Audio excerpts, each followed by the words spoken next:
বাসর ঘরে নতুন বউয়ের হাতে জ্বলন্ত সিগারেট চেপে ধরে আদনান দাঁতে দাঁত পিষে বলে, তোর এই হাত ধরার অপরাধে আমাকে তোর মতো একটা পাহাড়ি গাইয়া আনকালচার মেয়েকে বিয়ে করতে হলো তো? আমি তোর এই হাতই আস্ত রাখবো না। বলে জ্বলন্ত সিগারেটটা হাতের আরেক জায়গায় চেপে ধরে। মুস্কান হাতের জ্বালা সহ্য করতে না পেরে অসহায়ের মতো আর্তনাদ করে চলেছে, কিন্তু এই আর্তনাদের ছিটে ফোঁটাও যেন আদনানের কর্ণকুহরে পৌঁছাচ্ছে না। ও নিজের মতো মুস্কানের ফর্সা কোমল হাতটা সিগারেট নামক বস্তুটা দিয়ে ক্ষত বিক্ষত করতে ব্যস্ত। একটা সিগারেট শেষ হতেই পুনরায় অন্য আরেকটা সিগারেট ধরাতে শুরু করে। মুস্কান হাত ছাড়া পেয়ে আদনানের পা জড়িয়ে ধরে কিছু বলতে যাবে, তার আগেই আদনান ওর চুল ধরে টেনে দাঁড় করিয়ে বলে, এই তুই আমার গায়ে হাত দিয়েছিস কোন অধিকারে? তোর মতো মেয়ের হাতের স্পর্শ পেলে আমাকে দ্বিতীয়বার গোসল করতে হবে। বলে গায়ের সমস্ত শক্তি দিয়ে মুস্কানের কোমল গালে চড় মারে। চড়ের ধাক্কা সহ্য করতে না পেরে মুস্কান মেঝেতে ছিটকে পড়ে যায়। আদনানের শক্ত হাতে চড়ের কারণে ঠোঁট ফেটে গিয়ে রক্ত বের হচ্ছে। মুস্কানের চোখের জলের সাথে রক্তগুলোর সংমিশ্রণ হয়ে গাল বেয়ে নিচে পড়ছে। সেদিকে আদনানের কোনো খেয়ালও নেই। এখন রাগে ঠিক বেঠিক সব ভুলে গেছে। আদনান পুনরায় মুস্কানের চুলের মুঠি দাঁড় করিয়ে মুস্কানের গাল চেপে ধরে বলে, তোদের পাহাড়ের কী সব রীতিনীতি না কি আছে, বিয়ের আগে কন্যার হাত ধরা অপরাধ। আজকে সব রীতিনীতি আমি ধূলিসাৎ করে দিব। মুস্কান সমস্ত শক্তি দিয়ে আদনানের হাত ছটানোর চেষ্টা করছে, কিন্তু কোনোভাবেই পারছে না। পারার কথাও না। আদনান থাবা মেরে মুস্কানের বুকের উপর থেকে শাড়ির আঁচলটা ছিনিয়ে নেয়। মুস্কান নিজের সমস্ত শক্তি দিয়ে নিজের সম্মান রক্ষা করার চেষ্টা চালিয়ে যাচ্ছে। মুস্কানকে এমনভাবে বাঁধা দিতে দেখে আদনানের রাগটা আরও বেড়ে গেল। শাড়ির আঁচল যতটুকু হাতে ছিল ততটুকুই মেঝেতে ফেলে দিয়ে পকেট থেকে লাইটারটা নিয়ে শাড়ির আঁচলটাতে আগুন ধরিয়ে দেয়। আদনানের এমন কাণ্ডে মুস্কান হতভম্ব হয়ে গেছে। মুস্কান চিৎকার করে কাঁদতে কাঁদতে গা থেকে সমস্ত শাড়ি খুলে ফেলে। গায়ে শুধু ব্লাউজ আর পেটিকোট। মুস্কান নিজের সমস্তটা দিয়ে নিজের সম্মান রক্ষা করার চেষ্টা করছে। আদনান গালে হাত দিয়ে সোফায় বসে মুস্কানের এমন অসহায়ত্ব দেখছে আর হাসছে। মুস্কানের এমন অসহায় অবস্থা দেখে যেন আদনানের মনের ক্ষোভগুলো হাসির মাধ্যমে বেরিয়ে আসছে। মুস্কানের রুমের এক কোণে বসে পড়েছে। দু হাতে হাঁটু মুড়ে নিজের শরীরের অংশগুলো ঢাকার চেষ্টা করছে। আদনান সোফা থেকে উঠে মুস্কানের দিকে আগাতে আগাতে বলে, কি রে, দেখলি তো আমার ইচ্ছার বিরুদ্ধে গেলে আমি কি করতে পারি, আর তুই তো একটা আবর্জনা মাত্র। এক নিমেষেই ছিন্ন ভিন্ন করে ফেলতে পারি তোকে। বলে একদম মুস্কানের সামনে এসে দাঁড়ায়। মুস্কানের লম্বা চুলের খোপাটা ধরে দাঁড় করিয়ে ওর গাল চেপে ধরে বলে, তোদের পাহাড়ে আর কি রীতি আছে বলতো? আমি এক্ষুনি সব ধুয়ে মুছে পরিষ্কার করে দিচ্ছি। বলে মুস্কানকে টানতে টানতে নিয়ে বিছানায় ফেলে দেয়। কাঁদছে আর বারবার ওকে বাধা দেওয়ার চেষ্টা করছে। আদনান ওর বাধা উপেক্ষা করে মুস্কানের উপর ঝাঁপিয়ে পড়ে। হয়তো ভালোবাসা নিয়ে পবিত্রভাবেই দুজনের মিলিত হওয়ার কথা ছিল, কিন্তু ভাগ্যের পরিহাসে কারো ক্ষোভ নিবারণের মাধ্যমে হিসেবেই কাজ করছে। আদনানের মনের সকল ক্ষোভ হয়তো নিবারণ হবে না, কিন্তু মুস্কানের সকল স্বপ্ন আশা আকাঙ্ক্ষা বিসর্জন হিসেবেই কাজ করছে তাদের দুজনের এই মিলন। প্রায় 2 ঘন্টারও বেশি সময় পর আদনান মুস্কানকে ছেড়ে ক্লান্ত হয়ে ওর উপর থেকে নেমে আসে। এক মুহূর্ত দেরি না করে ওয়াশরুমে চলে যায়, কিন্তু নিজের বিছানায় রেখে যাওয়া তরুণীর দিকে একটি বারের মতো তাকালো না। তরুণীর চোখ থেকে অনবরত অশ্রু ঝরছে। আদনানের করা অত্যাচারের প্রতিটা চিহ্ন এখনো ওর গায়ে স্পষ্ট। কিছু কিছু জায়গায় রক্তের জমাট বেঁধে কালো বর্ণ ধারণ করেছে। কোনো জায়গাতে রক্তের ধারা এখনো বহমান। সাদা বিছানায় চাদরের বেশিরভাগ জায়গায় রক্তে রঞ্জিত। হয়তো মুস্কানের গায়ের ব্যথার চাইতেও মনের ব্যথার পরিমাণটা দ্বিগুণ তিনগুণ রূপ ধারণ করেছে। মুস্কান ধীরে ধীরে উঠে বসে, বিছানার চাদরটা দিয়ে উন্মুক্ত শরীরটা ঢাকার চেষ্টা করে। এর মধ্যেই আদনান ওয়াশরুম থেকে বেরিয়ে আসে। পরনের ট্রাউজার আর গলার টাওয়ালটা ঝুলানো, সারা শরীরে বিন্দু বিন্দু পানির কণা। মুস্কান একবারও ওর দিকে চোখ তুলে তাকায়নি। আদনান মুস্কানের সামনে দাঁড়িয়ে বলে, 5 মিনিট সময় দিলাম, তাড়াতাড়ি বিছানার চাদর চেঞ্জ করে তোর এই নোংরা শরীরটা নিয়ে আমার সামনে থেকে সর। Mind it, only 5 minutes. বলে সিগারেটের প্যাকেটটা নিয়ে ব্যালকনিতে চলে যায়। মুস্কান ওর যাওয়ার দিকে তাকিয়ে চোখ থেকে এক ফোঁটা অশ্রু গড়িয়ে পড়ে। মুস্কান মনে মনে বলে, হ্যাঁ আমি তো সত্যিই নোংরা, পাহাড়ে জন্মেছি না, তাই তো আরও বেশি নোংরা। কারো সামনে বসার অধিকারটুকুও নেই। মুস্কান চোখের জল মুছে নিয়ে বিছানা থেকে নামে। পুরো শরীরে ব্যথার পরিমাণ এতটাই যে ঠিক দাঁড়াতেও পারছে না। বিছানার চাদর চেঞ্জ করার কথাটা বেমালুম ভুলেই গেল। দূরে ধীরে পা ফেলে নিজের ব্যাগ থেকে একটা সেট কাপড় নিয়ে ওয়াশরুমে চলে যায়। ওয়াশরুমের ভেতরে ঢুকে মুস্কান নিজেকে আর ধরে রাখতে পারল না, ডুকরে কেঁদে উঠল। সামান্য একটা ঘটনাকে কেন্দ্র করে ওর জীবনটা কি থেকে কি হয়ে গেল। শাওয়ার ছেড়ে দিয়ে শাওয়ারের নিচে বসে পড়ে। শরীরের আঘাতের জায়গাগুলোতে পানি ছোঁয়া পেয়ে কাটা জায়গায় লবণের ছেটার মতো জ্বালা করতে শুরু করেছে। মুস্কান ঠোঁট টিপে এই জ্বালা সহ্য করে নেয়। এর থেকে যে ওর মনের ব্যথাটা আরো বেশি। ছোট্ট কিশোরী দেহে কি এত ধকল সহ্য হয়? মুস্কানের কাছে আদনানকে এখন স্বামীর চাইতে বেশি ধর্ষক মনে হচ্ছে, যে কিনা নিজের বিবাহিত স্ত্রীকে জোরপূর্বক ধর্ষণ করেছে। এর মধ্যেই ওয়াশরুমের দরজায় কে যেন জোরে জোরে ধাক্কাচ্ছে। মনে হচ্ছে এক্ষুনি দরজা না খুললে বুঝি দরজা ভেঙে ফেলবে। ঘরে আদনান ছাড়া কেউ নেই। আদনানের নামটা মাথায় আসতেই মুস্কানের হাত পা কাঁপতে শুরু করেছে। মুস্কান তাড়াহুড়ো করে গোসল সেরে জামাকাপড় পরে নেয়। আবার দরজায় জোরে আঘাত পড়ছে। মুস্কান তাড়াতাড়ি ভেজা চুলগুলো খোপা করে মাথায় ওড়না দিয়ে নিয়ে দরজা খুলে দেয়। দরজা খুলতে দেরি হলেও মুস্কানের গালে বিকট শব্দ করে চড় পড়তে দেরি হলো না। আদনান মুস্কানের চুলগুলো ধরে টেনে রুমে এনে বিছানার সামনে দাঁড়িয়ে বলে, মা, বিছানার চাদর চেঞ্জ করতে বলেছিলাম না, কই চেঞ্জ করেছিস? মুস্কান আদনানের হাত ছাড়ানোর চেষ্টা করতে করতে বলে, প্লিজ এবারের মতো ছেড়ে দেন, আর কখনো ভুল হবে না। 2 মিনিট সময় দেন, আমি এক্ষুনি বিছানার চাদর চেঞ্জ করে দিচ্ছি। আদনান দাঁতে দাঁত পিষে বলে, আর কখনো ভুল করবি কিভাবে? ভুল আর করার জন্য জীবিত রাখলে তো ভুল করবি। এইবারের মতো ছেড়ে দিলাম বলে মুস্কানের চুলের মুঠি ছেড়ে মুস্কান ছাড়া পেয়ে চোখের পানি মুছে নিয়ে কাভার থেকে বিছানার চাদরটা বের করে বিছানায় বিছাতে শুরু করে। মুস্কান খুব তাড়াতাড়ি সুন্দর করে বিছানার চাদরটা বিছিয়ে দেয়। আদনান সোফায় বসে বসে দেখছিল বিছানার চাদর বিছানো শেষ বুঝতে পেরে ফোনটা হাতে নিয়ে বিছানায় শুয়ে পড়ে। মুস্কান রুমের এক কোণে দাঁড়িয়েছিল, কি করবে কিছু বুঝতে পারছিল না। এমনিতেই শরীর ক্লান্ত, তার উপর পুরো শরীর ব্যথা, হাত পা কেমন কাঁপতে শুরু করেছে। মুস্কান বিছানার দিকে আগায়, বালিশটা নিয়ে মেঝেতে শুয়ে পড়ার উদ্দেশ্যে আর বেশিক্ষণ দাঁড়িয়ে থাকতে পারবে না। মুস্কান বালিশে হাত দিতেই আদনান ওর দিকে তাকিয়ে বলে, খবরদার বিছানায় শোয়ার কথা মাথায়ও আনবি না। জীবন সাথী তো দূরের কথা, তুই জীবনে আমার বিছানার সাথেও হতে পারবি না। এই ধর, বড়জোর 2-1 বার আমার যৌনতার সঙ্গী হতে পারবি। এটাই তো সাত কপালের ভাগ্য। আদনানের কথা শুনে মুস্কান স্তব্ধ হয়ে গেছে। কি অনুভূতি হওয়া উচিত কিছুই বুঝতে পারছে না। আদনান আবার বলতে শুরু করে, এক বিছানায় তো দূরের কথা, তুই আমার সাথে এক ঘরেও থাকবি না। দরকার পড়লে ব্যালকনিতে চলে যা, না হলে রুমের বাইরে যা, তোর জন্য রুমের দরজা খোলাই আছে। আদনানের কথাগুলো শুনে মুস্কানের চোখের কোণে অশ্রু এসে জমাট বাঁধে। মুস্কান কান্না কন্ট্রোল করে নিয়ে বলে, আপনি যা চাইবেন ঠিক তাই হবে, আমি কখনো আপনার কথার অমান্য হব না, বলে বালিশটা নিয়ে ব্যালকনিতে চলে আসে। কথাগুলো বলতে গিয়ে বারবার গলায় জড়িয়ে যাচ্ছিল। মুস্কান ব্যালকনিতে চলে যেতেই আদনান ব্যালকনির দরজা লক করে লাইট অফ করে দিয়ে শুয়ে পড়ে। এইদিকে মুস্কান মেঝেতে শুয়ে আছে। না আছে কাঁথা, না আছে কম্বল, শুধুমাত্র একটা বালিশ। এমনিতেই পুরো শরীর ব্যথা, তার উপর গায়ে জ্বর অনুভূত হচ্ছে। মুস্কান নিজেকে গুটিয়ে নিয়ে শুয়ে আছে।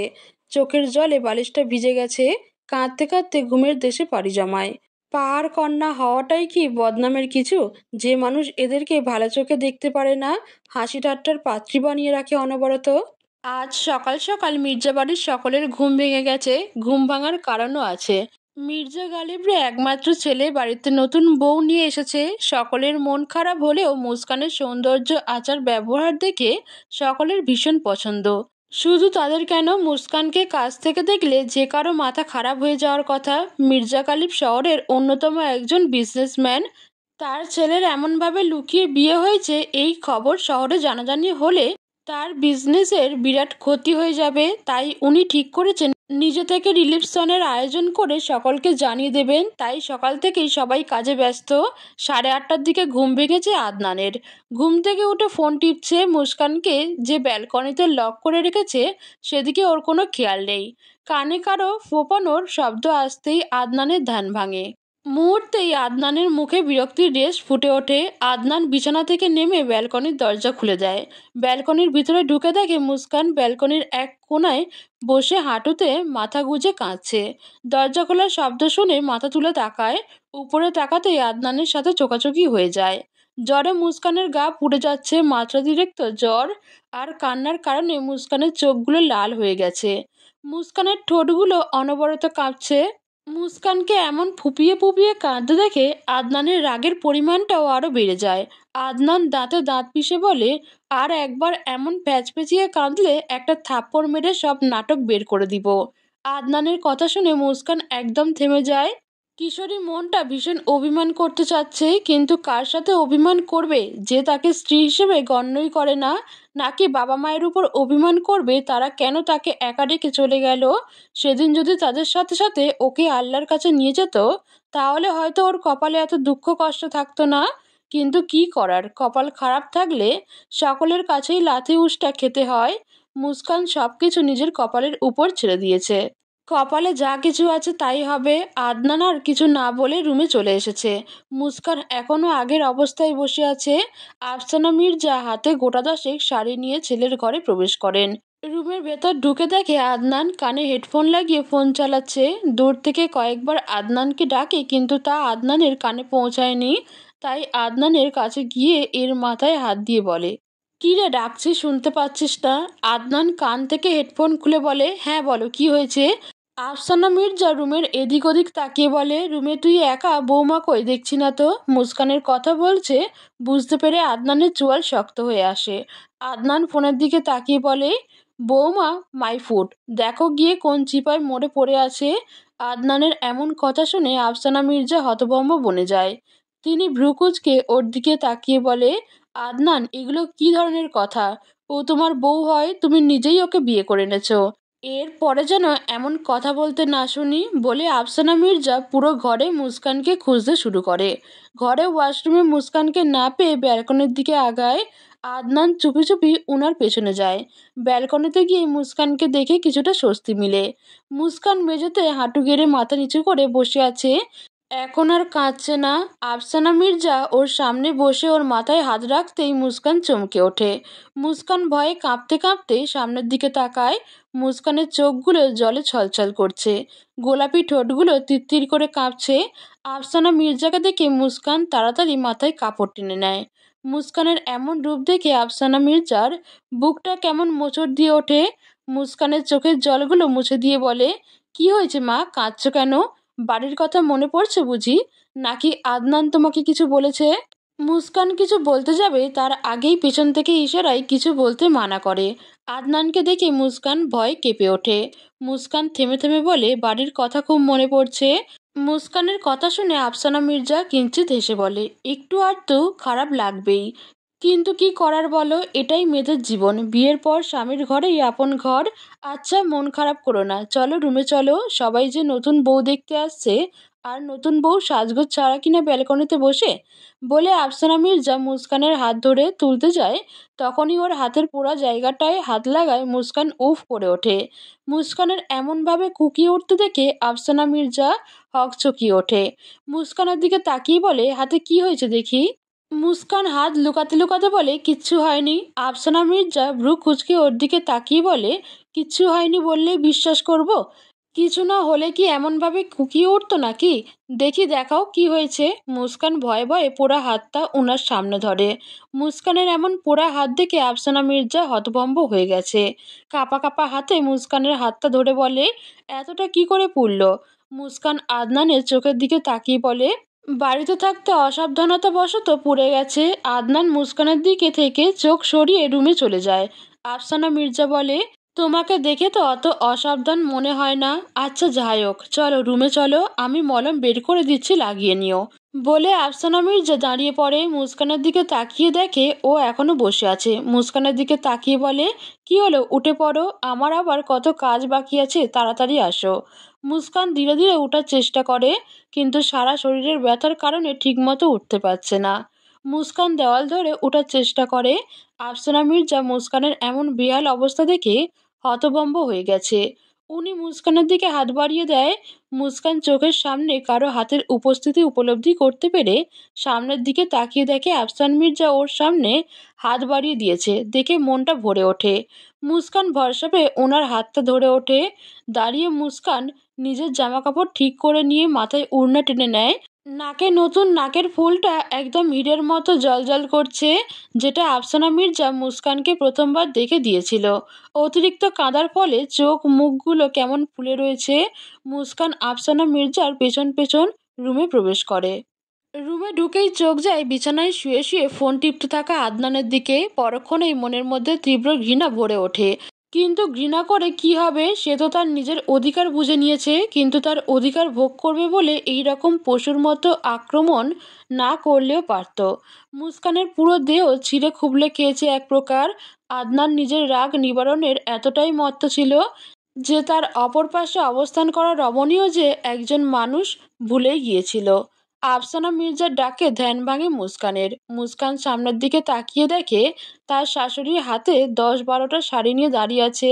তিনি মুস্কানের সামনে এসে বলে, নাও এগুলো তোমার জন্য, আর এখন এই লাল শাড়িটা পরবা। আত্মীয় স্বজনরা সবাই তোমাকে দেখতে আসছে। আমি নিচে যাচ্ছি, একটু তাড়াতাড়ি তৈরি হয়ে নাও। বলে আদনানের রুম থেকে বেরিয়ে আসে। আফসানা মির্জা রুম থেকে চলে যেতেই মুস্কান লাল শাড়িটা নিয়ে খুঁড়িয়ে খুঁড়িয়ে ওয়াশরুমে চলে যায়। আদনানের সেদিকে কোনো খেয়াল নেই, এক মনে ফোন টিপছে।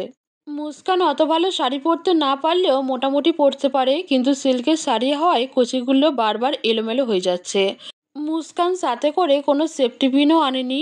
কোনো রকমে কুচিগুলো গুজে শাড়ি পরা শেষ করলো। শাড়ি পরে ওয়াশরুমের দরজা খুলে রুমে ঢুকতে নাকে সিগারেটের বিদঘুটে গন্ধ নাকে আসে।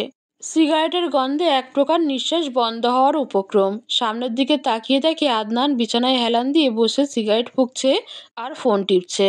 উত্তরের জানলা দিয়ে বাতাস এসে সিগারেটের গন্ধ একটু কমলে মুস্কান হাঁপ ছেড়ে বাঁচে। বড় বড় চুলগুলো এলোমেলো হয়ে আছে। চুলগুলোর জট ছাড়ানোর প্রয়োজন মনে করে মুস্কান ড্রেসিং টেবিলের সামনে যায়। ড্রেসিং টেবিলটা সাজানো গুছানো। মুস্কান ঘুরে ঘুরে পুরো রুমটাই দেখালো। একদম শৌখিন তবে সাজানো। মুস্কান মনে মনে ভাবে, যার রুমটা এমন সুন্দর করে সাজানো গোছানো তার এত রাগ কিভাবে হয়, নাকি সব রাগগুলো আমার জন্যই। মুস্কান রুমের থেকে মন সরিয়ে ড্রেসিং টেবিলে চিরুনি খুঁজতে লাগলো এবং তাড়াতাড়ি পেয়েও গেল। হাত বাড়িয়ে চিরুনিটা নিতে গিয়েও হাত সরিয়ে নেয়। মনে মনে বলে, না থাক, উনার চিরুনি ধরা যাবে না, যদি আবার কোনো শাস্তি দিয়ে বসে। মুস্কান নিজের ব্যাগ থেকে ছোট্ট চিরুনি নিয়ে চুল আঁচড়াতে শুরু করে। চুলগুলো বেশি বড় হওয়ায় কষ্ট হচ্ছিল, কিন্তু মুস্কান মানিয়ে নিয়েছে। সিগারেটের ধোঁয়া ছাড়তে ছাড়তে চোখ যায় মুস্কানের দিকে। হাত তুলে চুল আঁচড়ানোর কারণে শাড়ির আঁচলটা সরে গিয়ে পেটের খানিকটা অংশ উন্মুক্ত হয়ে আছে। তা দেখে আদনানের মাথা গরম হয়ে গেছে। বিছানা থেকে নেমে মুস্কানের চুলগুলো ধরে দাঁতে দাঁত চেপে বলে, খুব শখ না শরীর দেখিয়ে ছেলেদের দৃষ্টি আকর্ষণ করার? তোর শখ আমি ঘুচিয়ে দিচ্ছি, দাঁড়া। বলে হাতের জ্বলন্ত সিগারেটটা শেষাংশটা মুস্কানের পেটে চেপে ধরে। সব কিছু এত তাড়াতাড়ি হয়ে গেল যে মুস্কান কিছু বোঝার আগেই আদনান সিগারেটটা ওর পেটে চেপে ধরে। মুস্কান জ্বলন্ত সিগারেটের আগুনের যন্ত্রণায় চিৎকার করার আগেই আদনান ওর মুখ চেপে ধরে। বলে, চুপ, একদম চিৎকার করবি না। এই আগুনের দাগ যতদিন থাকবে ততদিন আর এমন পেট বের করে শাড়ি পরার কথা মাথায়ও আসবে না। বলে মুস্কানকে ছেড়ে দিয়ে রুম থেকে বেরিয়ে যায়। মুস্কান পেটে হাত দিয়ে কাঁদতে কাঁদতে মেঝেতে বসে পড়ে। কিছুক্ষণ আগেই শিকদার বাড়ির সবাই এসে পৌঁছেছে। রাশিদা শিকদার এসেই আহাজারি শুরু করে দিয়েছে। তার মেয়ের কপাল পুড়ে নাতি কাউকে না জানিয়ে বিয়ে করে ফেলেছে। আফসানা মির্জা মায়ের পাশে বসে ওনাকে শান্ত করার চেষ্টা করে বলে, আহা আম্মা থামেন তো, আগে তো নাত বউ দেখবেন, তারপর পছন্দ না হইলে কাইন্দেন। রাশিদা শিকদার হাই উতাস থামিয়ে বলে, হ, ডাক দেখি কোন পরী আনছে দেখি। আফসানা মির্জা স্নেহা আর স্নিগ্ধার দিকে তাকিয়ে বলে, যাতো মা, আদনানের রুমে গিয়ে তোর ভাবিকে ডেকে নিয়ে আয়। স্নেহার কোলে সিজদা ছিল, ওকে স্নিগ্ধার কোলে দিতে দিতে বলে, তোমার ব্যাটারি তুমি রাখো, আমি ভাবিকে ডেকে আনি। স্নিগ্ধা সিজদাকে কোলে তুলে নিয়ে স্নেহার দিকে করুণভাবে তাকিয়ে থেকে বলে, দাঁড়া, আমিও যাব। স্নিগ্ধা সিজানের সামনে গিয়ে সিজাতকে ওর কোলে তুলে দিতে দিতে বলে, আম্মু তুমি একটু আব্বুর কোলে থাকো, আমি এক্ষুনি আসছি। বলে স্নেহাকে নিয়ে দৌড়ে সিঁড়ি বেয়ে উপরে চলে যায়। স্নেহা আর স্নিগ্ধা গল্প করতে করতে আদনানের রুমের সামনে চলে যায়। দরজা খোলা তবে চাপানো দেখে দুজনে থমকে যায়। স্নিগ্ধা দরজায় নক করে বলে, ভাবি আসবো? কারো কণ্ঠ পেয়ে মুস্কান তাড়াতাড়ি মেঝে থেকে উঠে চোখের জল মুছে নিয়ে নিজেকে স্বাভাবিক করার চেষ্টা করে। নিজেকে ঠিকঠাক করে মাথায় কাপড় টেনে নিয়ে মুস্কান বলে, আসুন। অনুমতি পেয়ে স্নেহা স্নিগ্ধা দুজনেই রুমে প্রবেশ করে। রুমে ঢুকেই লাল শাড়ি পরা অষ্টাদশী কন্যাকে দেখে দুজনেই থমকে যায়। কান্না করার ফলে নাকটা লাল হয়ে আছে। এটা বোধহয় মুস্কানের সৌন্দর্যকে দ্বিগুণ করে তুলেছে। নীরবতা ভেঙে স্নেহা বলে, মাশাআল্লাহ, আমাদের ভাবিমণি তো খুবই কিউট, একদম বারবি ডল। কিন্তু আমার একটা জিনিস নিয়ে খটকা লাগছে। আমার বইরা খটাস মার্কা ভাই তোমার মতো সুন্দরী পিচ্ছি কিউট বউ কোথা থেকে পেলো? স্নেহার কথা শুনে স্নিগ্ধা হেসে ফেলে। স্নিগ্ধা বলে, তুই থাম তো ভাবি, তুমি কিন্তু আমার বয়সী, তাই তুমি করেই বললাম। তুমি দেখছি এখনো কোনো সাজগোজই করনি, তবে তোমাকে কিন্তু সাজগোজ ছাড়াই সুন্দর লাগছে। চলো, তোমার জন্য নিচে দাদু অপেক্ষা করছে। মুস্কান চুপ করে দাঁড়িয়ে ওদের কথা শুনছিল। যখন নিচে যাওয়ার কথা বলল তখন মুস্কান কোমল কণ্ঠে বলে, তোমরা একটু ওয়েট করবা প্লিজ, আমি একটু চুলটা বেঁধে নিতাম। স্নেহা বিছানায় বসতে বসতে বলে, হ্যাঁ আমরা ওয়েট করতেছি, আপনি চুল বাঁধুন। স্নিগ্ধা দাঁড়িয়েছিল। মুস্কান ইতস্তত বোধ নেই ড্রেসিং টেবিলের সামনে টুলটাতে বসে মাথা থেকে আঁচলটা নামায়। তাড়াহুড়ো করতে গিয়ে চুল বাঁধতে পারেনি, তাই চুলগুলো খোলাই ছিল। মুস্কানের চুল দেখে ওরা দুবোনেই টাসকি খেয়ে গেছে। দুজনের কণ্ঠেই মাশাআল্লাহ উচ্চারিত হয়। স্নেহা বসা থেকে উঠে গিয়ে মুস্কানের চুল ধরে বলে, ওয়াও ভাবি, আপনার চুল তো খুব সুন্দর, নজর না লাগুক। এত বড় চুল আপনি সামলে রাখেন কিভাবে? আর কি তেল ইউজ করেন প্লিজ প্লিজ আমাকে একটু বলেন না। মুস্কান আলতো কণ্ঠে বলে, আসলে আমাদের পাহাড়ে তো এত ব্র্যান্ডেড তেল পাওয়া যায় না, তাই আম্মু বাসায় প্রাকৃতিকভাবে আমাকে তেল বানিয়ে দিত, সেই তেলই ইউজ করি। পাহাড়ের কথা শুনে স্নেহা স্নিগ্ধা দুজনেই স্তব্ধ হয়ে গেছে। স্নেহা কনুই দিয়ে স্নিগ্ধাকে মেরে বলে, বুঝলি তো আপু ভাইয়া প্রতিবারে ছুটিতে পাহাড়ে কেন যায়? এখন বুঝলে তো আপু ভাইয়া প্রতিবারের ছুটিতে পাহাড়ে কেন যেত? স্নেহা স্নিগ্ধা দুজনেই একযোগে হেসে ওঠে। ওদেরকে এমনভাবে হাসতে দেখে মুস্কান লজ্জা পায়, কিন্তু মনে মনে ভাবে আদনান প্রতি বছর পাহাড়েই কেন ঘুরতে যেত? ঘোরার জন্য তো আরও অনেকই জায়গা আছে। মুস্কান চুল আঁচড়ানোতে মনোযোগ দেয়। ছোট চিরুনি হওয়ায় একটু কষ্ট বেশিই হচ্ছিল। মুস্কানকে ছোট চিরুনি দিয়ে মাথা আঁচড়াতে দেখে স্নেহা ড্রেসিং টেবিল থেকে আদনানের চিরুনিটা নিয়ে বলে, এই বড় চিরুনি থাকতে কষ্ট করে ছোট চিরুনি দিয়ে চুল আঁচড়াচ্ছেন কেন? এটা দিয়ে আঁচড়ালেই তো পারেন। মুস্কান নিচের দিকে তাকিয়ে বলে, না মানে। ওর কথার মাঝে স্নিগ্ধা ওকে থামিয়ে দিয়ে স্নেহার হাত থেকে চিরুনিটা নিয়ে বলে, এত মানে মানে করতে হবে না, তুমি চুপচাপ বসো তো, আমি তোমার চুল আঁচড়ে দিচ্ছি। মুস্কানকে কিছু বলার সুযোগ না দিয়ে স্নিগ্ধা ওর চুল আঁচড়াতে শুরু করে। চুলের জট ছাড়িয়ে সুন্দর করে খোপা করে দেয়। চুলের ঘনত্ব বেশি হওয়ায় খোপার আকার খানিকটা বড় হয়েছে। চুল বাঁধা শেষে মুস্কান মাথায় কাপড় টেনে নেয়। স্নেহা আর স্নিগ্ধার সাথে বের হয়। বড়রা সবাই বসার ঘরে বসে আছে, সবাই এক এক রকমের গসিপ করতেছে।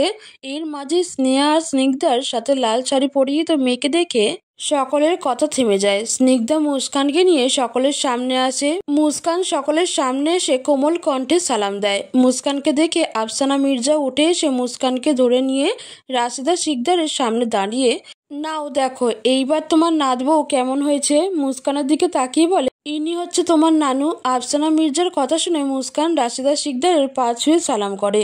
রাশিদা শিকদার মুস্কানকে তুলে ধরে বলে, থাক আর সালাম করতে হইব না, দেহি কি রূপ দেখাইয়া আমার নাতনিটারে বস করছো। বলে মুস্কানের মাথা থেকে কাপড়টা টেনে নামিয়ে দেয়। মুস্কানের মাথা থেকে কাপড় সরিয়ে দিতেই মুস্কানের মিষ্টি মুখ দেখে সবাই মুগ্ধ হয়ে গেছে। রাশিদা শিকদার এক পলকে কিছুক্ষণ তাকিয়ে থাকে। রাশিদা শিকদারের মুখ থেকে আপনা আপনি মাশাআল্লাহ শব্দটি উচ্চারিত হয়। রাশিদা শিকদার মুস্কানের ডান হাত নিয়ে কনিষ্ঠ আঙুলে কামড় দিয়ে বলে, নজর না লাগুক। বলে মুস্কানকে নিয়ে সোফায় বসিয়ে দেয়। উনি মুস্কানের পাশে বসে সকলের উদ্দেশ্যে বলে, দেখছো আমার নাতির পছন্দ আছে, কি সুন্দর একটা পরী নিয়ে আইছে। স্নেহা রাশিদা শিকদারের পাশে বসে উনার গলা জড়িয়ে ধরে বলে, পরীর মুখ দেখেই অবাক হলে চলবে, পরীর চুল দেখলে তো টাসকি খাবা। রাশিদা শিকদার স্নেহার দিকে তাকিয়ে বলে, কোন পরীর চুল, কি সুন্দর নাম। স্নেহা উনার গালের সাথে গাল লাগিয়ে বলে, সুন্দর না মানে, দেখলে তুমি বারবার মাশাআল্লাহ পড়বে। রাশিদা শিকদার মুস্কানের দিকে তাকিয়ে বলে, দেহি পড়ি তোমার চুলগুলান কেমন। মুস্কান রুমের মধ্যে ছেলেদের উপস্থিতি বুঝতে পেরে মাথার আঁচলটা আরো শক্ত করে ধরে আছে। রাশিদা শিকদারের কথা শুনে মুস্কান করুণ চোখে ওনার দিকে তাকায়। মুস্কান ইতস্তত বোধ করছে। মুস্কানের ইতস্তত বোধ বুঝতে পেরে স্নিগ্ধা সৃজনের কাছে গিয়ে ওর কানে কানে বলে, তুমি আকাশ ভাইয়াকে নিয়ে একটু বাইরে যাও তো ভাবি, তোমাদের জন্য আনইজি ফিল করতেছে। সৃজন যাচ্ছে বলে সিজদাকে ওর কোলে দিয়ে আকাশকে নিয়ে রুম ত্যাগ করে। ছেলেরা চলে যেতে মুস্কান মাথা থেকে কাপড় সরায়। কাপড় সরাতেই সকলের সামনে মুস্কান চুলের গোছা উন্মুক্ত হয়। মুস্কানের চুলের গোছা দেখে সকলেই অবাক নয়নে তাকিয়ে আছে, কারণ এই কলিযুগের মেয়ে হয়েও চুলের গোছা এত সুন্দর হওয়ার কথা নয়। এই যুগের অধিকাংশ মেয়েরাই ফ্যাশনের নাম করে চুল কেটে ছোট ছোট করে ফেলে, ছোট ছোট পোশাক পরিচ্ছেদের নিজেদের সজ্জিত করে। আর কৃত্রিম সৌন্দর্যের কথা নাইবা বললাম, সেদিক থেকে মুস্কানের অনেক পার্থক্য লক্ষ্য করা যায়। স্নেহা গিয়ে মুস্কানের চুলের খোপা খুলে দেয়। লম্বা চুলগুলো সাথে সাথেই হাঁটুর ভাঁজ ছুঁয়ে ফেলে। যেমন লম্বা চুল তেমন ঘন। এমন সুন্দর চোখের সামনে দেখে হাত দিয়ে ছোঁয়ার লোভ সামলাতে না পেরে অনেকেই ওর চুলগুলো স্পর্শ করে দেখতে লাগলো। রাশিদা শিকদার মুস্কানের চুল দেখে তো মুখের কথা হারিয়ে ফেলেছে। মুস্কানকে নিজের দিকে ঘুরিয়ে মুস্কানের গাল ধরে বলে, নাতবউ আমার মেলা পছন্দ হয়েছে, কিন্তু নাতবউ যে দেখলাম কি দিয়ে দোয়া করমু। মুস্কান নিচের দিকে তাকিয়ে বলে, কোনো কিছু দিতে হবে না নানু, আপনি শুধু মন ভরে দোয়া করবেন তাইলেই হবে। রাশিদা শিকদার বলে, দোয়া সবসময় করি রে, কিন্তু কিছু না দিলে কি হয়, বলে নিজের হাত থেকে চুড়ি দুটো খুলে মুস্কানের হাতে পরিয়ে দেয়। উনার এমন কাণ্ডে মুস্কান অবাক হয়ে উনার দিকে তাকিয়ে আছে। মুস্কানের আঁকি যুগল জল করছে। মুস্কানকে এমনভাবে তাকিয়ে থাকতে দেখে রাশিদা ওর কপালে চুমু এঁকে দিয়ে ওকে জড়িয়ে ধরে। সকলেরই মুস্কানকে ভীষণ পছন্দ হয়েছে। সন্ধ্যায় অনুষ্ঠানের আয়োজন করা হয়েছে, তা নিয়েই সকলে আলোচনা করছে। মুস্কান উঠে রান্নাঘরের দিকে যায়। মুস্কানকে একা যেতে দেখে স্নেহা আর স্নিগ্ধাও ওর পেছন পেছন যায়। মুস্কান রান্নাঘরে এসে সকলের জন্য চা বসিয়েছে। স্নেহা স্নিগ্ধার সাথে কথা বলতে বলতে চা বানানো হয়ে আসে। মুস্কান স্নিগ্ধার দিকে তাকিয়ে বলে, বাসায় কতজন আছে একটু বলতে পারবে? স্নিগ্ধা হাত গুনতে গুনতে বলে, দাদু, আম্মু, বড় আম্মু, আব্বু, বড় আব্বু, ফুপি, ফুপা, তোমার জামাই আর আকাশ ভাইয়া, এখন এই কয়জনই আছে। স্নিগ্ধার কথা শুনে স্নেহা ওর দিকে তাকিয়ে বলে, সৃজন ভাইয়া কি দোষ করলো? শুধু তোর জামাই বলে কি ভাইয়াকে বাদ দিয়ে দিবে? স্নেহার কথা শুনে মুস্কান স্নিগ্ধার দিকে তাকিয়ে বলে, তোমারও বিয়ে হয়ে গেছে দেখে তো মনে হয় না। স্নেহা মুস্কানের দিকে বলে, ও আপনি তো জানেন না, আপুর বিয়ে হয়েছে আরও 3 বছর আগে, একটা মেয়েও আছে। ওই যে তখন দেখলেন না সোফায় সিজদাকে কোলে নিয়ে বসেছিল, ওইটা সৃজন ভাইয়া। মুস্কান স্নিগ্ধার দিকে তাকিয়ে বলে, তাহলে তো তোমার অনেক কম বয়সে বিয়ে হয়েছে। স্নিগ্ধা অন্যদিকে তাকিয়ে বলে, সবটাই দাদুর ইচ্ছে, কিন্তু এখন সবটা মানিয়ে নিয়েছি। মুস্কান স্নিগ্ধার মনের অবস্থা বুঝতে পেরে বলে, আচ্ছা বাদ দাও, চলো চা ঠান্ডা হয়ে যাবে। মুস্কান চায়ের কাপ ধুয়ে সকলের জন্য চা নিয়ে ট্রেতে সাজায়। 2টা ট্রে হওয়ায় মুস্কান একটা ট্রে নেয়, আরেকটা স্নিগ্ধা নেয়। মুস্কান সকলের সামনে চায়ের ট্রেটা রেখে সকলের হাতে চায়ের কাপ তুলে দেয়। চায়ের কাপে চুমুক দিয়ে আফসানা শিকদার অবাক হয়ে যায়। মুস্কানের হাতের প্রথম কিছু মুখে তুলেই অবাক হয়ে যায়, এত ভালো আশা করেনি, কিন্তু অনেক ভালো হয়েছে। স্নেহা আর স্নিগ্ধা জোর করে মুস্কানের হাতে চায়ের কাপ ধরিয়ে দিয়ে আদনানের পাঠিয়ে পেছন থেকে দরজা লাগিয়ে দিয়ে দুজনেই পলাতক। মুস্কান কাঁপা কাঁপা হাতে চায়ের কাপটা নিয়ে আদনানের দিকে আগায়। আদনান বেডে হেলান দিয়ে বসে ফোন টিপছিল।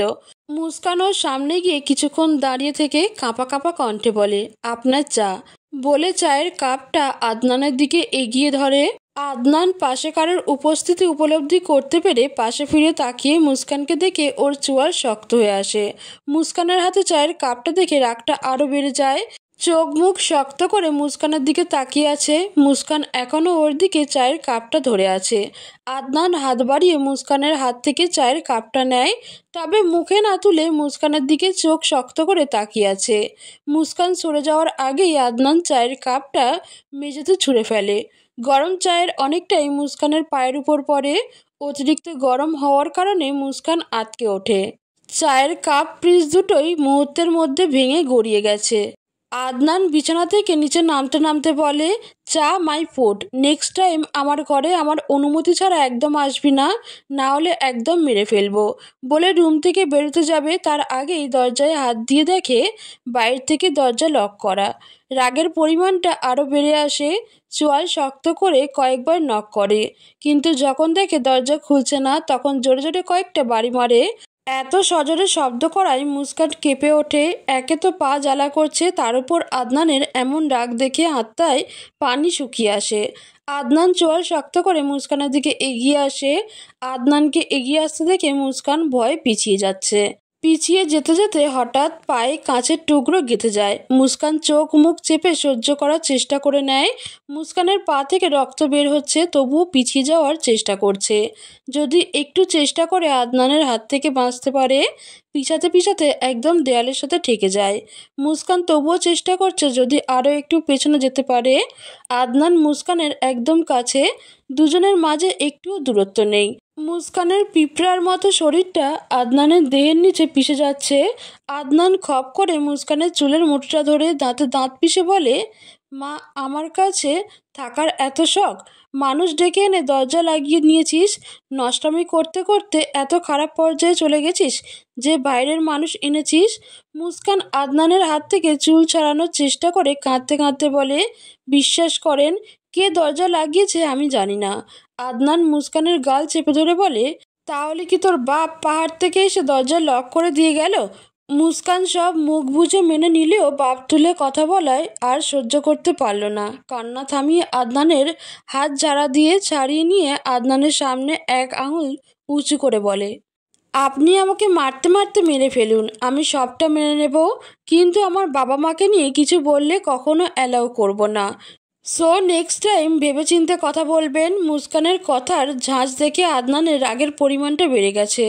আদনান মুস্কানের উঁচু করা আঙুলটা দেখে আঙুলটা মুচকে ধরে। মুস্কান বিকট শব্দ করে চিৎকার করে ওঠে, কিন্তু কোনো শব্দই যেন আদনানের কানে পৌঁছালো না।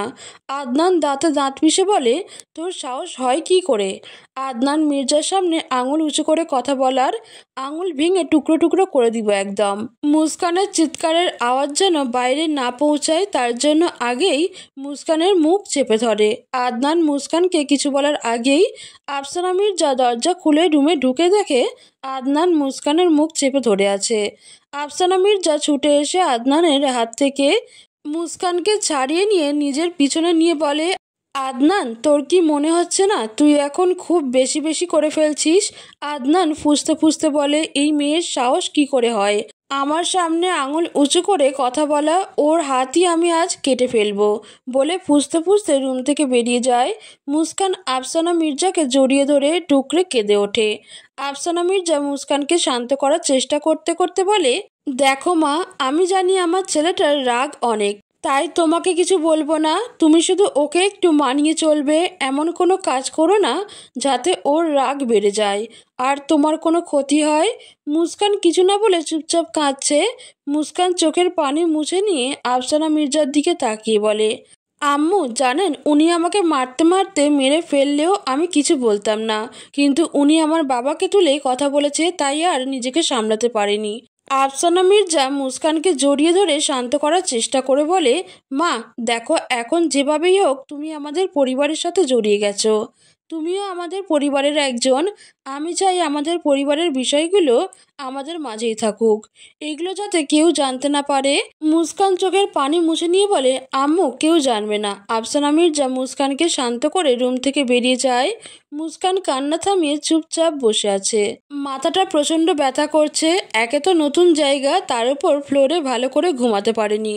মুস্কান সোফায় শরীরটা হেলিয়ে দিতেই প্রচণ্ড ঘুম যেন ওর চোখে হানা দিয়েছে।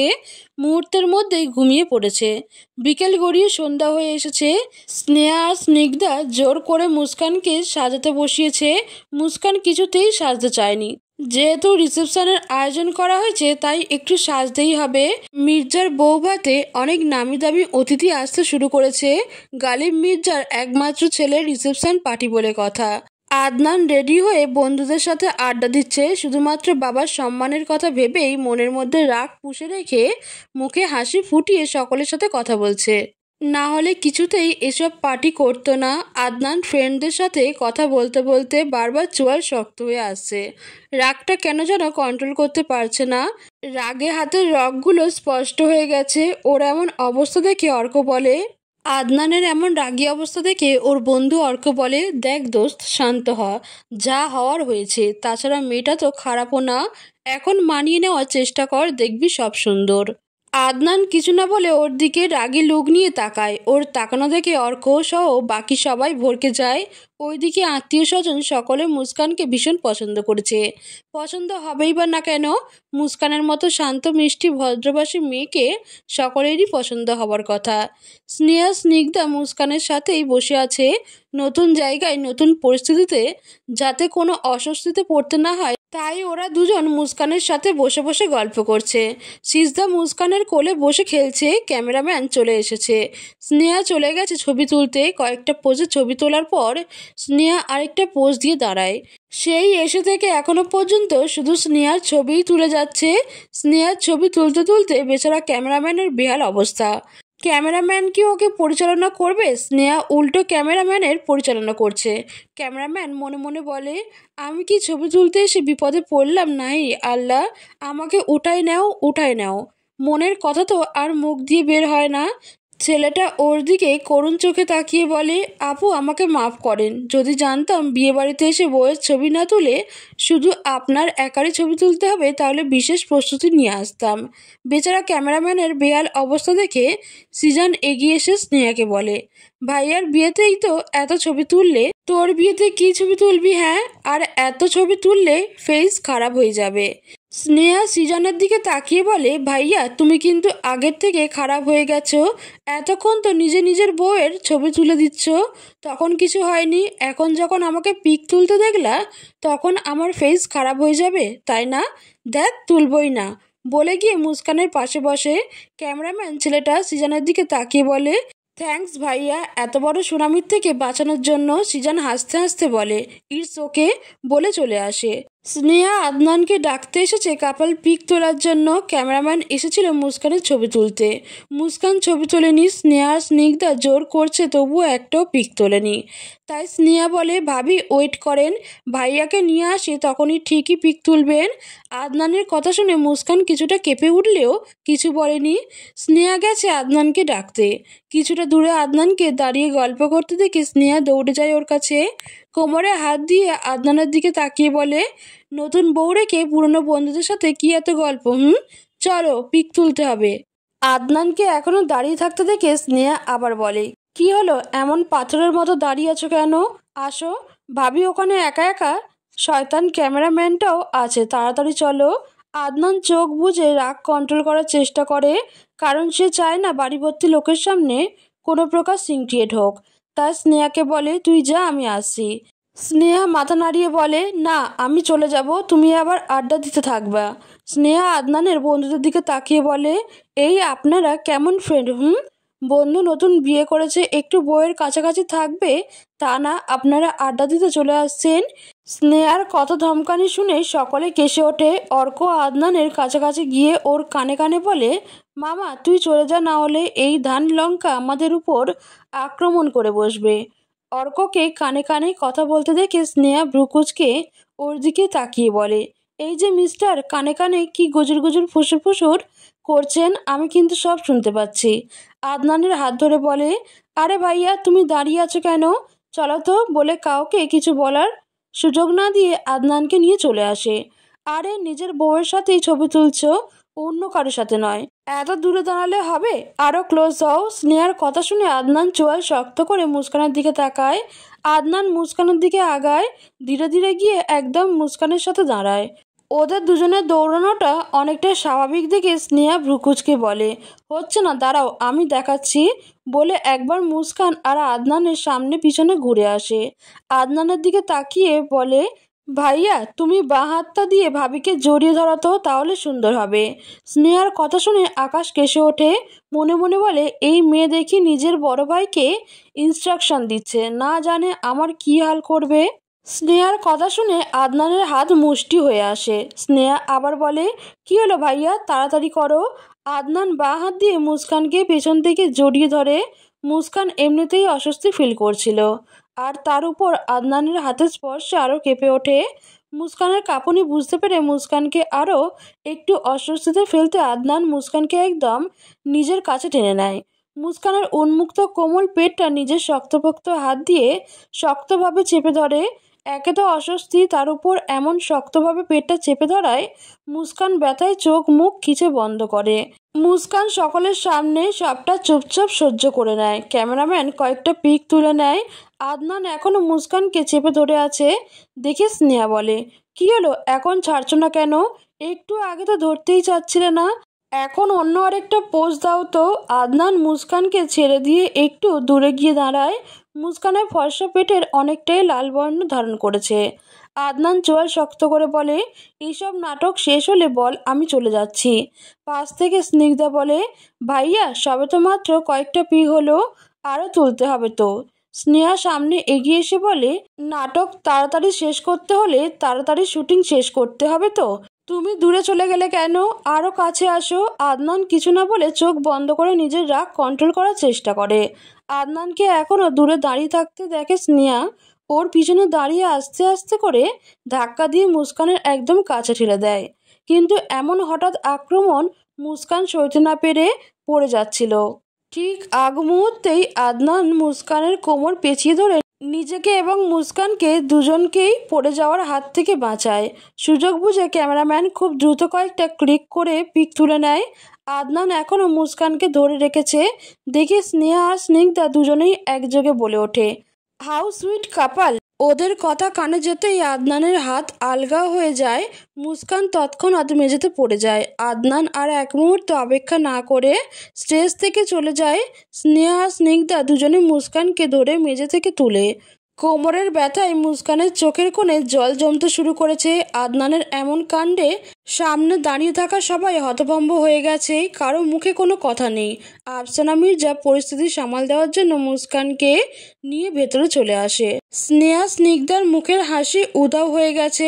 মুস্কান কোনো কথা বলছে না। রাত গভীর হতে শুরু করেছে। ঘড়ির কাঁটা একটা ছেড়ে 1:30টার ঘর ছুঁই ছুঁই। এখনও আদনান রুমে আসেনি।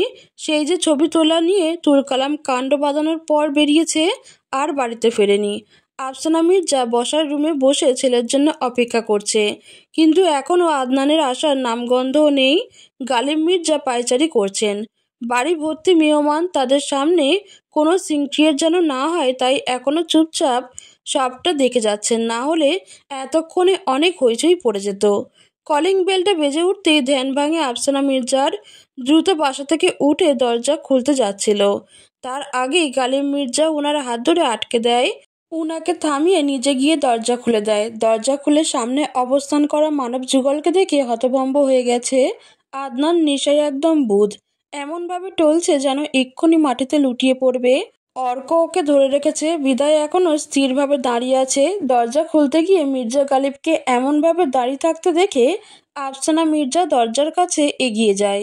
দরজার কাছে গিয়ে আদনানকে এমনভাবে টলতে দেখে উনার পাগুলো কেমন জমে আসে। তার ছেলে তো কখনো এমন নেশা পানি করতো না, তাহলে কি বিদেশে গিয়েই এমন নেশা করা শিখে এলো?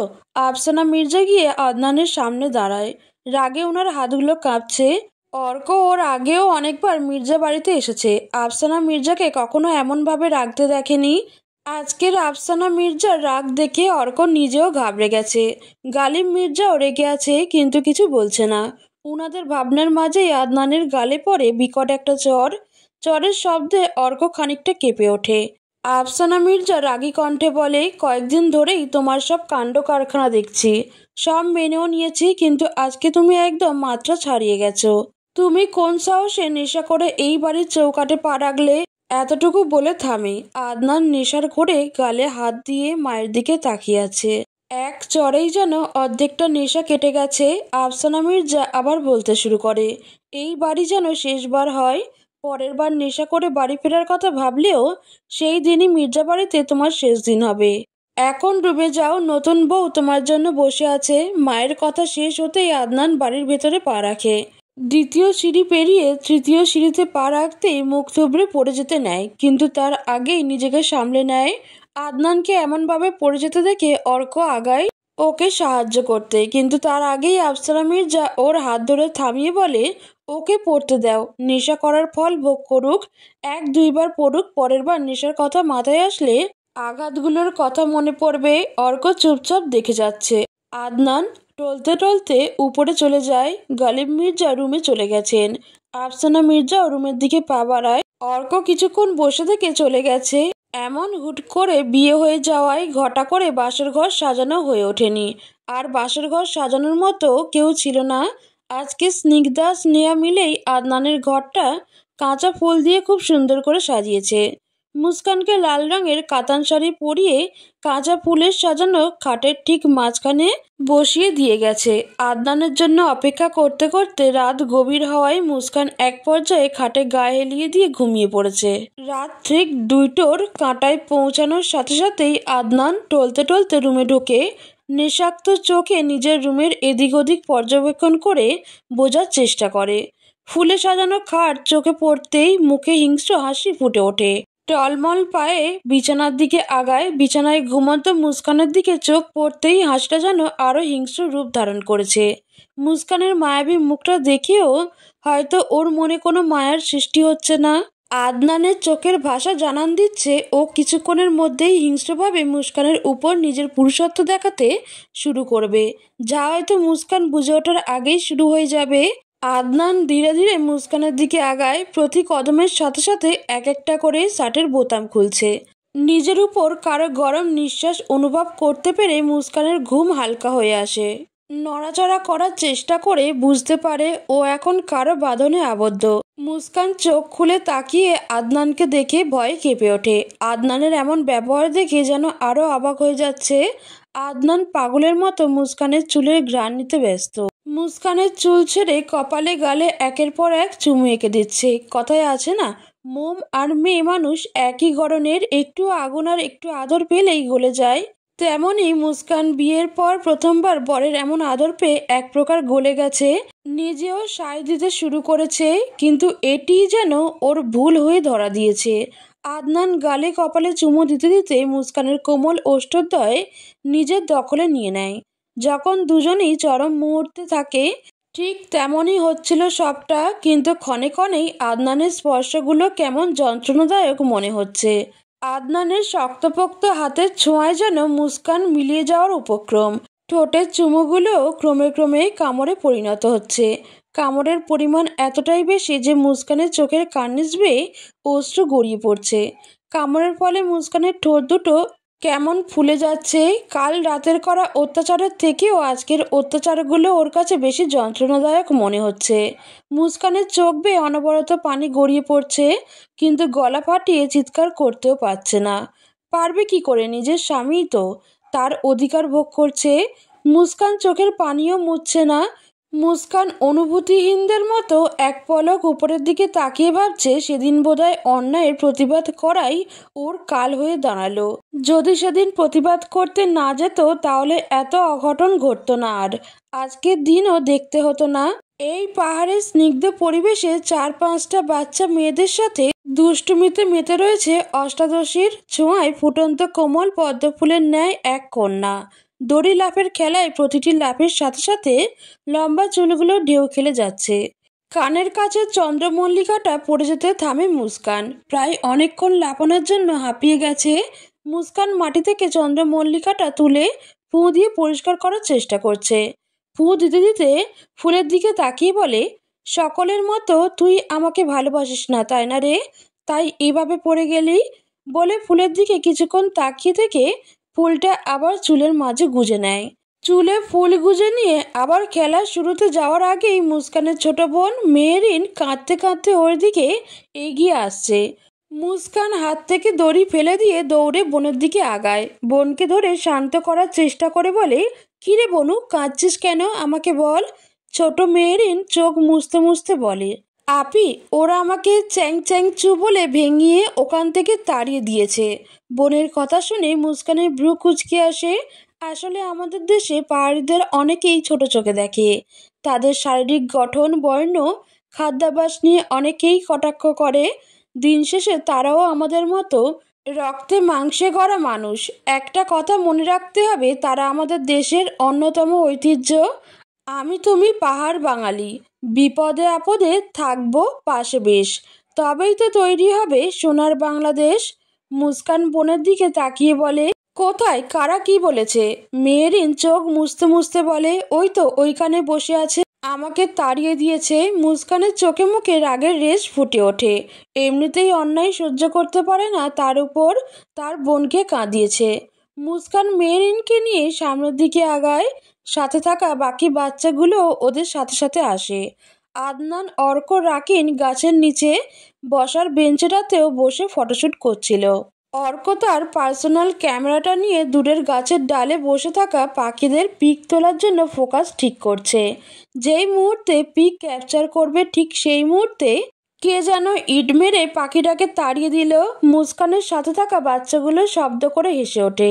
হাসির শব্দ পেয়ে অর্ক বিরক্ত হয়ে চেঁচিয়ে বলে, এই কোন খ্যাতের বাচ্চা, খ্যাতরে আমার পাখিটারে তাড়িয়ে দিল। শুধু সামনে পায়ে পোপাট বানিয়ে গাছের ডালে বসিয়ে রাখবো বলে পিছনে ঘুরতেই কারো উপস্থিতি উপলব্ধি করতে পেরে একদম ভয় পেয়ে যায়। এক লাফে কিছুটা পিছিয়ে গিয়ে বুকে হাত দিয়ে সামনের দিকে তাকাতেই মুস্কানকে দেখে একদম স্তব্ধ হয়ে ওর দিকে তাকিয়ে থাকে। আপনা আপনি মুখ থেকে উচ্চারিত হয়, ও এমজি অ্যাঞ্জেল। বুকের বাঁ পাশটায় ব্যথা শুরু করেছে। মুস্কান কোমরে হাত দিয়ে অর্ধেক দিন তাকিয়ে আছে। এমনিতেই ওর ছোট বোনকে কাঁদিয়েছে, আবার ওদেরকে খ্যাত বলছে। মুস্কানের চোখ দিয়ে রাগের ফুলকি ঝরে পড়ছে। মুস্কান অর্কের দিকে রাগের লুক নিয়ে তাকিয়ে বলে, এই যে মিস্টার সৌরে মাঙ্কি, দেখে তো মনে হচ্ছে কোনো সার্কাসের খাঁচা থেকে পালিয়ে এসেছেন, আবার আমাকে নাকি পোপাট বানিয়ে গাছের ডালে বসিয়ে রাখবেন। যদি আপনাকে এখন গাছের ডালে ঝুলিয়ে দিই, তাহলে আপনার আর আমাদের এখানকার বান্দরদের মধ্যে কোনো তফাতই থাকবে না। অর্ক কিছু না বলে মুস্কানের দিকে তাকিয়েছিল, কিন্তু মুস্কানের কথাগুলো কানে পৌঁছাতেই অর্কের মুখের হাসি মুহূর্তের মধ্যেই উধাও। অর্ক মুখ গোমরা করে বলে, তুমি আমার ফোকাস করা পাখিটা উড়িয়েছ। মুস্কান কোমরে দুই হাত রেখে বলে, হ্যাঁ, আমি উড়িয়েছি। কোনো সমস্যা? আগে আপনি বলেন, আপনি আমার বোনকে এখান থেকে তাড়িয়ে দিয়েছেন কেন? মুস্কানের কথা শুনে অর্ক মেহরিনের দিকে তাকায়। মেহরিনের দিকে তাকিয়ে অর্ধেক আঁখি যুগল কুঁচকে আসে। একবার মুস্কানের দিকে তাকায়, একবার মেহরিনের দিকে। অনেকক্ষণ ওদের পর্যবেক্ষণ করে, কিন্তু দুজনের মধ্যে কোনো মিলই নেই। মুস্কানের চোখ মুখ দেখে একদম পিওর বাঙালি কন্যা মনে হলেও মেহরিনকে দেখে পাহাড়ি মনে হচ্ছে। ওর চোখগুলো পাহাড়িদের মতোই ছোট ছোট। আকাশ ওদের দিকে তাকিয়ে বলে, ও তোমার বোন হয়। অর্কের কথা শুনে মুস্কানের রাগের পরিমাণটা বেড়ে যায়। মুস্কান কিছু জোরে বলে, ও আমার বোন হোক বা না হোক, আপনি আমাদের এখানে বেড়াতে এসে আমাদেরকেই অপমান করেন কোন সাহসে? আবার চ্যাংচুং কি? মুস্কানের থেকে এত বড় ঝাড়িকে অর্ক চুপ হয়ে গেছে। মুস্কানের এত সৌন্দর্য দেখে মুস্কানের থেকে এমন বড় সড়ো ঝাড়ি কাসিন কালেও আশা করেনি। অর্ক কিছু বসতে যাবে, তার আগেই চেঁচামেচির শব্দ শুনে আদনান আর রাকিন ওদের সামনে হাজির হয়। অর্ককে কারোর সাথে ঝামেলা করতে দেখে আদনান পেছন থেকে সামনে আসতে আসতে বলে, কিরে, তুই আবার কার সাথে কি ঝামেলা করলি? বলতে বলতে আদনান অর্কের পাশে এসে দাঁড়ায়। রাকিনও ওদের পাশে দাঁড়ায়। ওদের দুজনকে অর্কের পাশে দাঁড়াতে দেখে মুস্কান হাসতে হাসতে ওর সাথে আসা বাচ্চাদের দিকে তাকিয়ে বলে, দেখলি তো, আমার ভাবনাটাই ঠিক হয়েছে। বান্দর তো আর একা একা ঘুরে না, নিজের দলবল নিয়েই এসেছে। যাই হোক, ভালোই হয়েছে, আমরা একটু এন্টারটেইন হতে পারবো বল, বলে হাসতে শুরু করে। ওর সাথে বাচ্চাগুলো হেসে ওঠে। মুস্কানের কথা শুনে আদনানের চোয়াল শক্ত হয়ে আসে। আদনান মুস্কানের দিকে তাকিয়ে গম্ভীর কণ্ঠে বলে, এই মেয়ে, এই তুমি আমাদের কি বললে? মুস্কান হাসি থামিয়ে বলে, দেখ দেখ, শহুরে বান্দরগুলো কানে শুনতে পায় না, আবার আমাদের সাথে লাগতে আসে। মুস্কান আদনানের চোখের দিকে সরাসরি তাকিয়ে বলে, বাকার দোর বাঁদর বলেছি, এখন নিশ্চয়ই শুনতে পেয়েছেন। এবার আদনান অনেকটা রেগে যায়। মুস্কানের দিকে তাকিয়ে রাগী কণ্ঠে বলে, তোমার তো সাহস খুব বেশি, তুমি জানো কার সামনে দাঁড়িয়ে কথা বলছো?